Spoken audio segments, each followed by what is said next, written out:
So today I'm talking about injuries again and the monotony of them and how it affects you mentally, probably more than physically. So if you're an endurance runner or an athlete or someone getting into this and you keep getting those little niggling injuries, keep on listening, hope this will help. Welcome back to consecutive day 1596 of a Diary of a Runpreneur.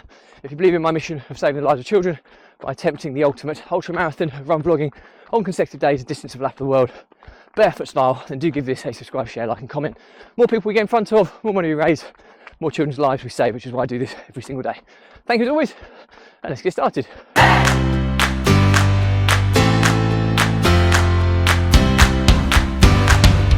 So consecutive day 1596 of a Diary of a Runpreneur, and a short and sweet one today, but I just want to talk to you about the monotony and the demoralisation of recurring niggling injuries when you're trying to keep to an exercise regime or you're training for an event or whatever the case may be.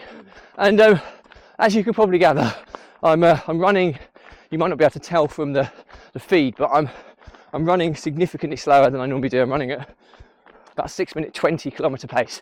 The reason for that is I had quite a long day yesterday, reffing 2 football matches. Had to go to a kids' party at a bounce related, kind of assault course, if you like, which was quite tiring as well. And then I had to run as well. And little did I know at the time, but during the one of the refereeing matches, I got studded on by one of the opposing players. Completely accidental, no intention, both looking different directions, and he basically put his stubs right down the back of my Achilles. And the result is, I'm hoping anyway, that it's there's no kind of ligament or tendon or muscle related damage, but it's extreme bruising to the extent of every stride I'm doing is just a pulsating pain shooting up my calf muscle and in my Achilles. And I'm fairly sure it's bruising because it's very tender to touch, but it's just another one. You know, I've been battling plantar fasciitis, I've had blistering issues at Loch Ness Marathon that I'm just recovering from, and now I've got this as well. I just feel you can't quite get any momentum, even though fortunately I'm not directly training for anything at this moment in time, but it will soon come to the end of the year and I'll be training for spring marathons again. So it's just very, very frustrating, someone coming past me.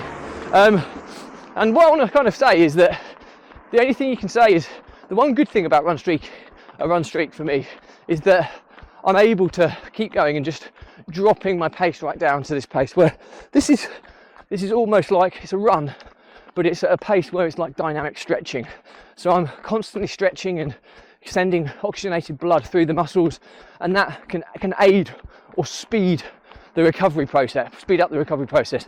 Now, the caveat to that is that you have to ensure that you don't push yourself too much. If you push yourself too hard, you can do more damage to the injury. It's about understanding what pace is your recovery pace. Now, I know the 6-minute 20 kilometre pace and above is my recovery running pace. It's almost uncomfortably slow to run at. My footsteps and cadence is so small and slow, but what it's doing is I know it's hopefully getting maximum kind of benefit in terms of the dynamic stretching process and maximizing recovery with minimizing additional damage. So I think the learnings from my diary for today is that injuries are a part of sport and exercise. Okay, if you can go through your entire career without getting one, then it's arguably like winning the lottery.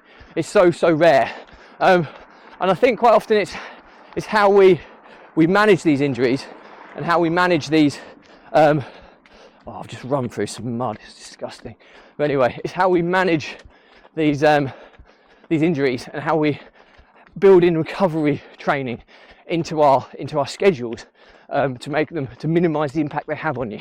Now, inevitably they're always going to have an impact. They're going to knock you back in whatever you're training for, but the key thing here is if you can kind of find a recovery regime or exercise. If you're running like me and you drop your pace right down to incredibly slow, for me, that's my recovery pace, and I regularly drop down to this when I've got some kind of injury or niggle, and touch wood, to date it's enabled me to train through most of my niggles and injuries so far. Fingers crossed I don't get taken out altogether. So anyway, I hope that's useful. The kind of learnings for today are that if you have to keep training, obviously rest would be one of the best ways to recover. But if you have to keep training for whatever reason, make sure you incorporate recovery training, and that can hopefully aid and speed up the recovery process from those niggling and monotonous injuries that we so often pick up. That's it from me. Questions or comments, drop me a line. I'll respond to everyone. But do please, if you believe in my mission of saving the lives of children by attempting the ultimate ultramarathon of run vlogging on consecutive days, distance of lap of the world, barefoot style, give this a subscribe, share, like and comment. More people we get in front of, more money we raise, more children's lives we save, which is why I do this every single day. Thank you as always. Stay positive, stay happy. I'll see you again tomorrow.